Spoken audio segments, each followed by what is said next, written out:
नमस्कार विद्यार्थी मित्रांनो.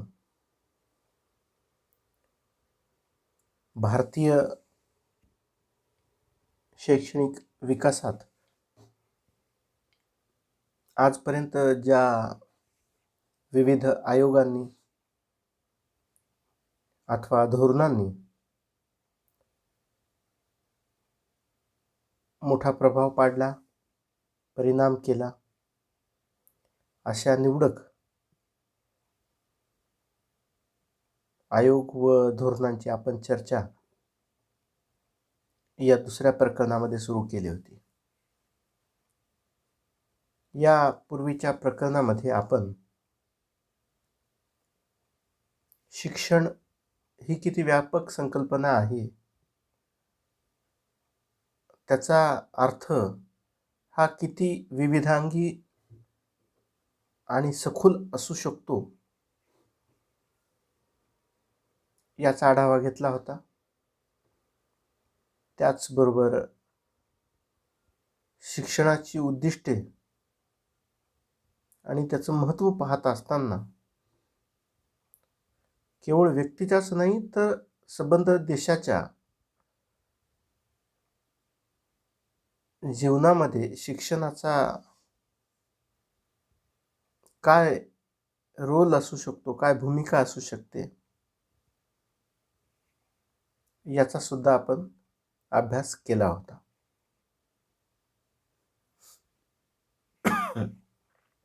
या प्रकरणामध्ये आज आपण भारतीय शिक्षण आयोग अर्थात डॉक्टर DS कोठारी आयोग याबाबत माहिती पाहणार आहोत.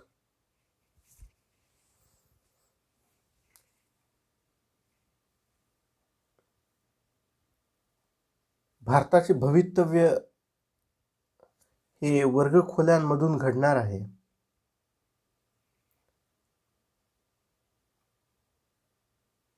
या वाक्यापासून सुरुवात होणाऱ्या या आयोगाचे अध्यक्ष डॉक्टर DS कोठारी हे होते. सचिव ज्येष्ठ शिक्षण तज्ज्ञ GP नाईक हे होते.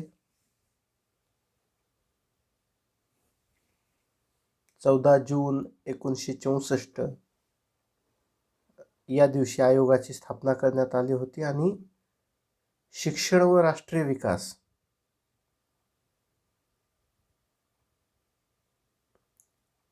यांचा ताळेबंद असणारा अहवाल हा आयोगाने 29 जून 1966 रोजी भारत सरकारला सादर केला होता. या आयोगाचे स्वरूप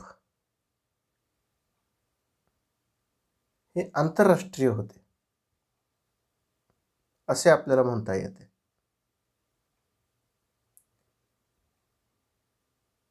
यातील 14 सदस्यांमध्ये 7 सदस्य हे इतर देशातील व शिक्षण सामाजिक कार्य करणाऱ्या युनेस्को संघटनेचे काही प्रतिनिधी या आयोगामध्ये आपल्याला पाहायला मिळतात.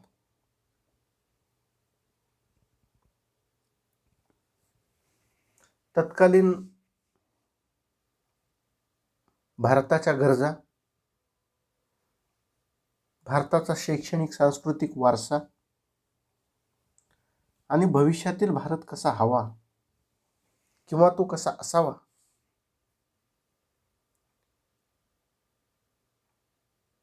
याचा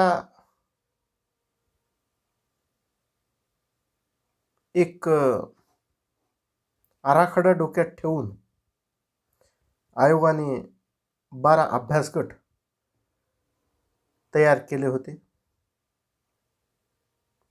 यामध्ये शालेय शिक्षण, उच्च शिक्षण, तंत्र शिक्षण, कृषी शिक्षण, प्रौढ शिक्षण, विज्ञान शिक्षण व संशोधन, शिक्षण प्रशिक्षण व शिक्षकांचा दर्जा, विद्यार्थी कल्याण, नवीन तंत्रे व पद्धती, मनुष्यबळ, शैक्षणिक प्रशासन, शैक्षणिक अर्थव्यवस्था अशा सर्व स्पर्शी विषयांना या अभ्यास गटाच्या माध्यमातून आयोगाने हाताळले होते.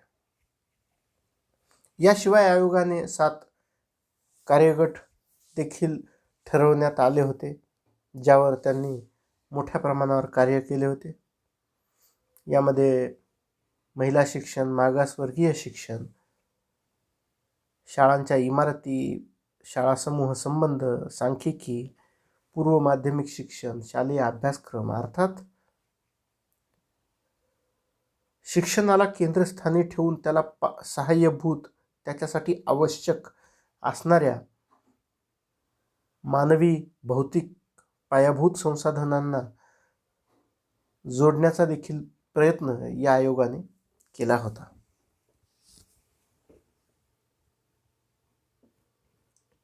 या आयोगाने ज्या काही महत्त्वाच्या शिफारसी, सूचना, आवश्यकता या बोलून दाखवल्या होत्या, त्याचा आज आपण काहीसा विस्ताराने अभ्यास करणार आहोत.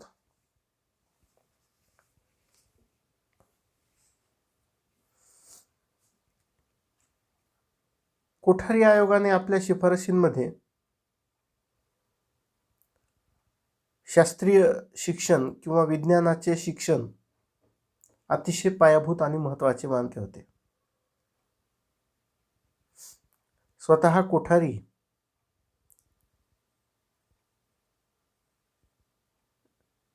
हे विज्ञानाचे अभ्यासक होते.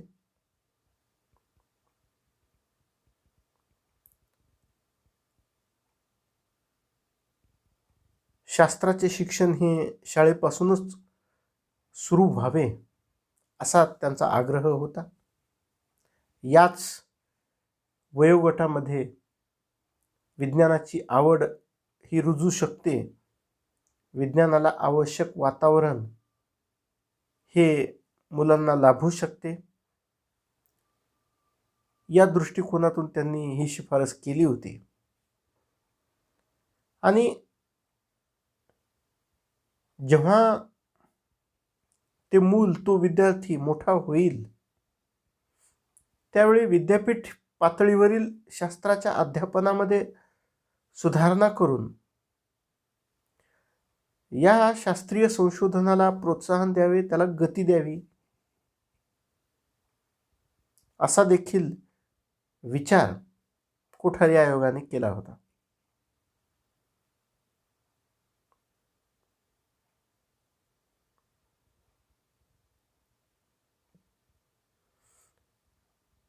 यानंतर आपण पाहू शकतो की कोठारी आयोगाने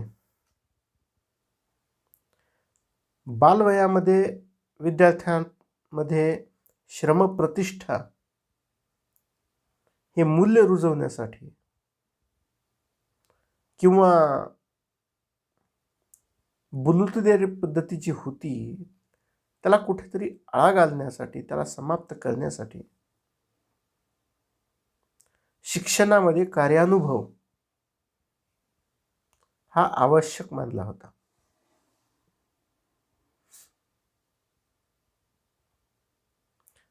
विद्यार्थ्यांना शाळेमध्ये, घरामध्ये, कारखान्यामध्ये किंबहुना जेथे कुठे शक्य असेल तेथे उत्पादनाच्या कार्यामध्ये भाग घेण्याची संधी मिळाली पाहिजे. त्यांना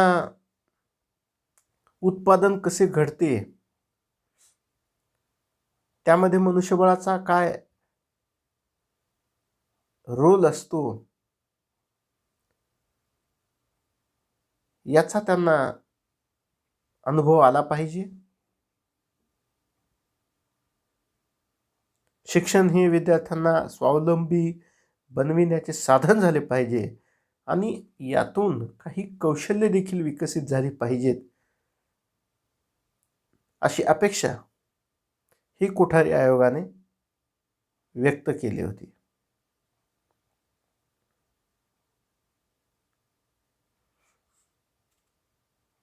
त्यानंतर कोठारी आयोगाने व्यावसायिक शिक्षणावर देखील तितकाच भर दिला होता.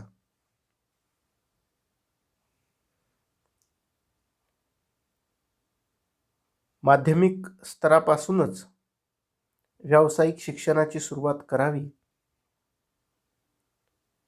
उच्च माध्यमिक स्तरावर किमान 50% मुलांसाठी व्यावसायिक शिक्षणाची व्यवस्था व्हावी असा आग्रह कोठारी आयोगाने धरला होता.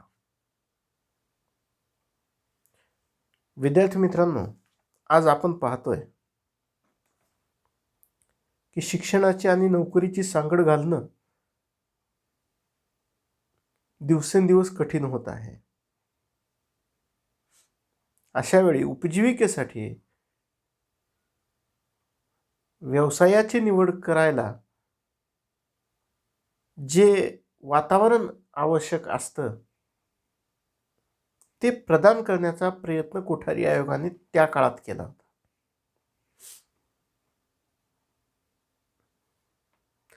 त्याचबरोबर सामायिक शाळा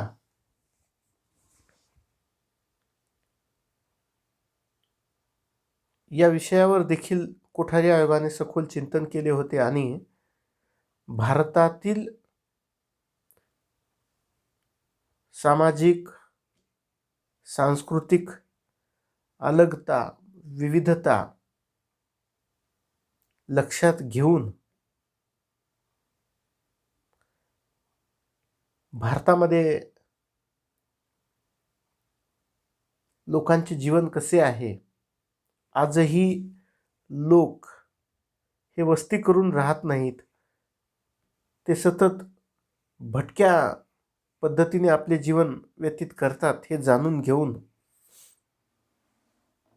कोठारी आयोगाने प्रत्येक लोकवस्तीमध्ये एक सामायिक शाळा असावी आणि त्या लोकवस्तीतील विद्यार्थ्यांना त्या शाळेत प्रवेश मिळावा अशा पद्धतीचा विचार हा केलेला होता. म्हणजे शिक्षणापासून कोणीही वंचित राहू नये हा त्यामागील प्रयत्न होता. विद्यार्थ्यांनो,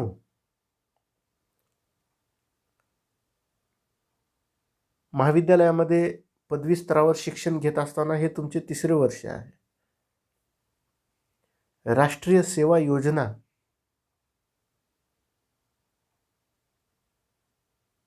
या आपल्या महाविद्यालयाच्या एका अत्यंत महत्त्वाच्या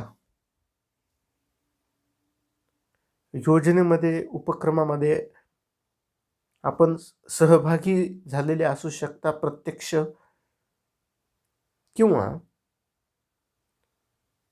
या सेवा योजनेच्या माध्यमातून विद्यार्थी राष्ट्रीय विकासामध्ये कशा पद्धतीचे योगदान करू शकतो याचे साक्षीदारही असू शकता. विद्यार्थ्यांना श्रमाची आवड, गोडी निर्माण व्हावी, त्यांच्या श्रमाचा उपयोग देशाच्या विकासामध्ये, पायाभूत संपत्तीच्या निर्मितीमध्ये, स्थायी मत्ता तयार करण्यामध्ये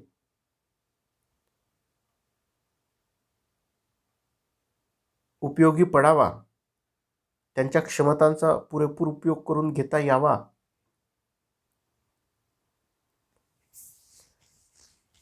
यासाठी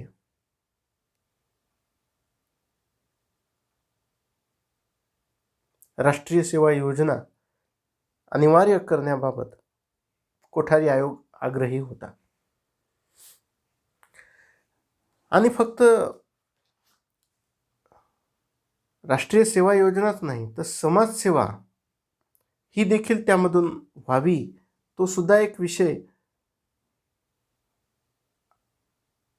शिक्षण क्रमामध्ये अंतर्भूत असावा, याबाबतही आयोग हा आग्रही होता. आज जे राष्ट्रीय सेवा योजनेचे भव्य दिव्य रूप आपण पाहतो, अतिशय कमालीची, शिस्तबद्ध, समर्पित विद्यार्थ्यांची टीम आपल्या महाविद्यालयाने कोविड पॅन्डेमिकच्या काळामध्ये समाजाच्या सेवेसाठी उपलब्ध करून दिली, त्यावरून तुमच्या लक्षात येईल की या राष्ट्रीय सेवा योजनेचा किती मोठा प्रभाव, परिणाम हा विद्यार्थ्यांच्या मनावर होतो. विद्यार्थ्यांमध्ये कर्तव्य भावना, राष्ट्रीय भावना, देशप्रेम, स्वावलंबन, श्रमप्रतिष्ठा अशा अनेकविध बाबी ह्या राष्ट्रीय सेवा योजनेच्या माध्यमातून आपण साध्य केलेले आहेत. आणखीन काही शिफारशी आपण पुढील तासामध्ये पाहणार आहोत. धन्यवाद.